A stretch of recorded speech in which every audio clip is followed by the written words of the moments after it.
Hello my fellow book addicts, Megan here, and time for another book review. Today, I am going to be talking about Bloodlines by Richelle Mead. This is the first in a series, a spin-off of the Vampire Academy series, and this book was amazing. I really liked the Vampire Academy series, and I'm so glad that this held up to that level of awesomeness. Like, holy crap, it was good. We are focusing on characters that didn't have quite a big as role in the last series, such as Sydney Sage, who is an alchemist, Adrian, Jill, and Eddie is in here. And I am sorry for any background noises. My stepdad is doing work outside, and this is the only time I'm going to have to film. So, gonna have to make do. So, I was nervous when I found out that Sydney was going to be the narrator of this book, because I'm not quite sure how I felt about her in the Vampire Academy series. I felt she was kind of stuck up and high on herself at first, but then she kind of grew on me. So that was just as like a side character. I wasn't sure how I was going to feel having her be the narrator. But I actually enjoyed her narrating a whole lot. It was really nice to get a different perspective of like the Moroi and the Striggleway, and just I feel like she's really interesting. I like how we find out more about her, and it made me sympathize with her, finding more about her and the environment she grew up in, and her inner thoughts, and I just thought it was really interesting, and I liked reading from her perspective a whole lot. And the book as a whole I thought was really awesome, so I don't want to say too much without going into the spoilery bit, so let's just say, so we know the alchemists don't like the Moroi, or the Striggleway, or the Dampiers. They think they're all evil creatures of the night. They just work with the Moroi to keep them a secret from the rest of humanity. So, with that in mind, they don't like getting close to the Moroi. They consider if you get too close to the Moroi, that you are unfit to be an alchemist, and sometimes you're sent off to the re-education centers, and no one knows what really goes on there, but it's no good, and you don't want to be sent there. So after Sydney's little association with Rose in the last Vampire Academy book, they are iffy about where Sydney's loyalties lie. So she really wants to prove that her loyalties do lie with the alchemists, and that she is not a vamp lover, like some may assume she is. So when she has this opportunity to go on this secret mission to hide Jill from the Moroi government, because someone is trying to assassinate Jill, because they don't approve of Lissa being queen, and in order for Lissa to stay queen, they can't really take her out because she's so well guarded, but there's still Jill. If they take out Lissa's family, then she cannot rule by default, and there goes that problem.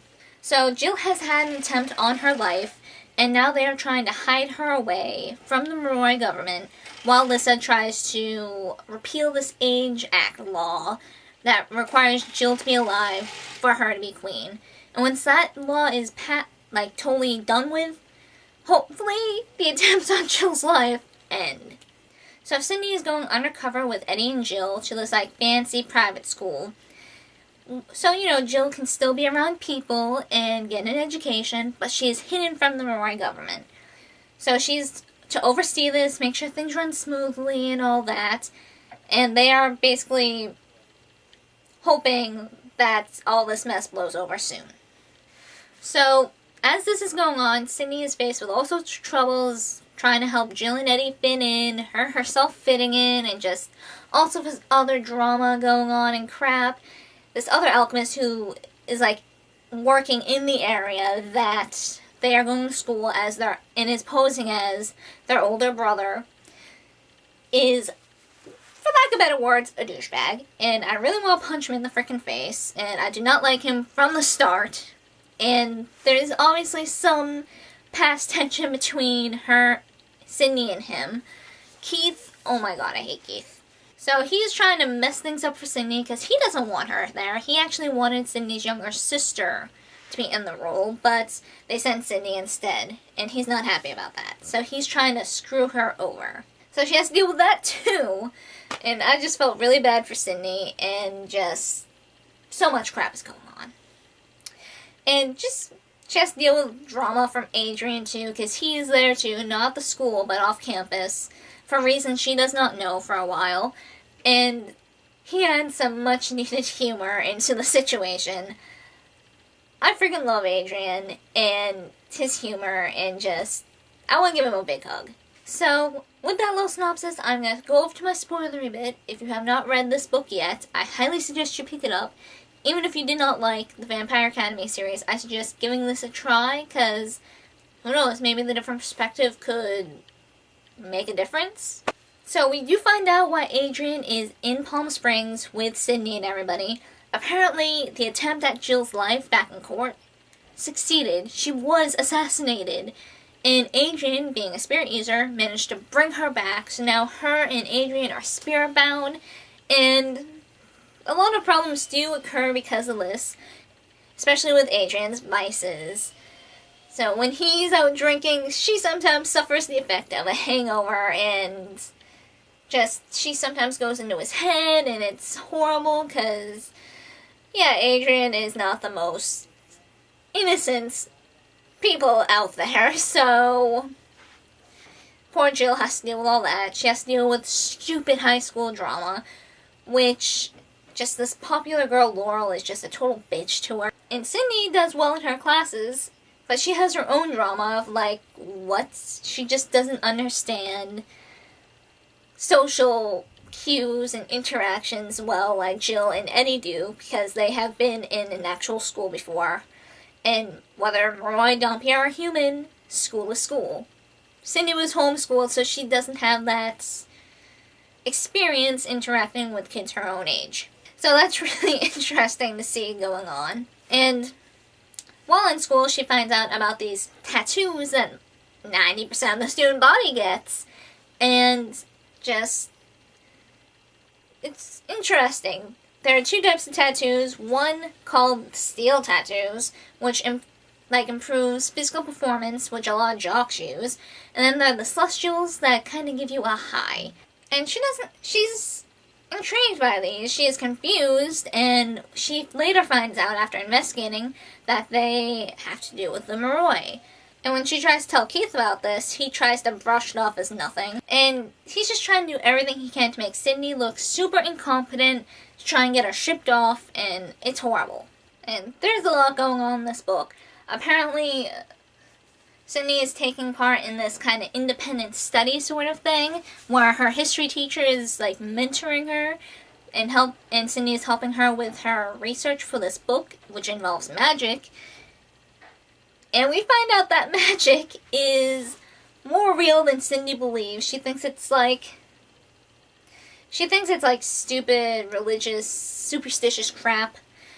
It's real, and when she actually uses magic, she made a fire charm, and these two Strigoi kind of get mixed up in all this. I'm not going to go into the details why. And can I just say, backtracking a bit, I did not expect Lee to have been a restored Strigoi. I didn't see that coming. I really did not, and I hope we find out who the spirit user who restored him was. My first thought was it Robert? Victor's brother? Half-brother?